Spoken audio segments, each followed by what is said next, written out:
पुण्यात हिंदू जनजागृती समितीच्या वतीने हिंजवाडी फेज 1 येथील छत्रपती शिवाजी महाराज चौकात हिंदू राष्ट्र जागृती आंदोलन करण्यात आले।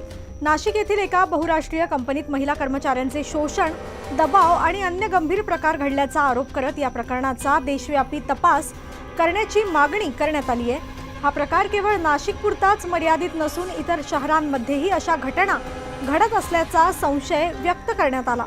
आंदोलनात सहभागी कार्यकर्त्यांनी संबंधित प्रकरणातील दोषींवर कठोर कारवाई तसेच कंपन्यांमध्ये धार्मिक भेदभाव विरोधी आणि सुरक्षा ऑडिट करण्याची मागणी केली आहे। या मागण्यांचे निवेदन मुख्यमंत्री, जिल्हाधिकारी आणि पोलीस प्रशासनाला देण्यात येणार असल्याची माहिती देण्यात आली आहे।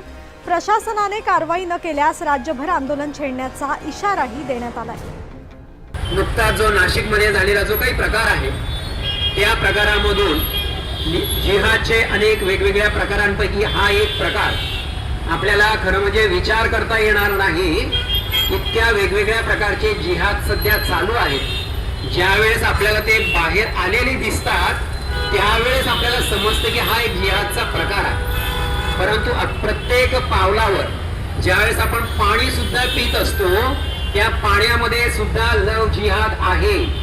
आपण जे अन्न खातो आहोत ते अन्न सुद्धा जिहादी अन्न म्हणून आपल्यापर्यंत पोहोचवण्याचे प्रकार घडताना आपल्याला दिसतंय।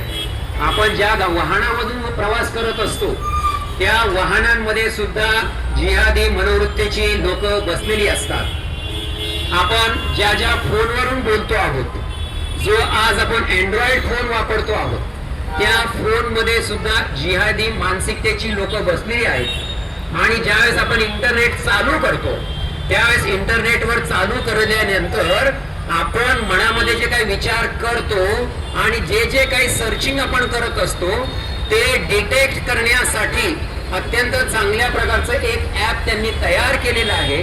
तुम्ही फक्त महिला असो किंवा पुरुष असो, आपल्याला एखादी आवडणारी गोष्ट 10 वेळा त्या मोबाईल बरोबर बोला, आपोआप तुम्हाला त्याच प्रकारच्या जाहिराती मोबाईलवर येताना दिसतील। त्याच प्रकारचे व्हिडिओ तुमच्या पुढे प्रोपगंडा करत पाठवले जाण्याचा विचार केला जातो। आणि इतके आपण ह्या सगळ्या आयटी कंपन्या असतील किंवा बीपीओ कंपन्या असतील, या सगळ्यांना मी आव्हान करीन की तुम्ही तुमच्या ऑफिसमध्ये लोकांना जेव्हा भरती कराल त्यावेळेला अजूनही एक क्रायटेरिया त्याच्यामध्ये ठेवा।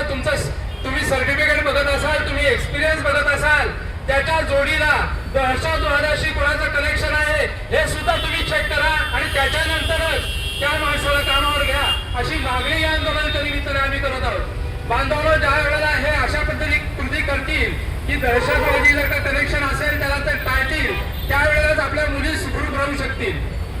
जसं टाटा संस्था आहे तसंच आज बघायला गेलं तर विप्रो कंपनीच्या पण बातम्या लागलेल्या आहेत, त्याच्यानंतर अमेझॉन कंपनीच्या पण बातम्या लागलेल्या आहेत आणि नुकतंच WNS कंपनी जी आहे त्या WNS कंपनीमधनं सुद्धा अशा माझ्यापर्यंत अशा बातम्या आल्या की तिथे सुद्धा त्यांनी हळूहळू त्यांचे हातपाय पसरायला सुरुवात केलेली आहे।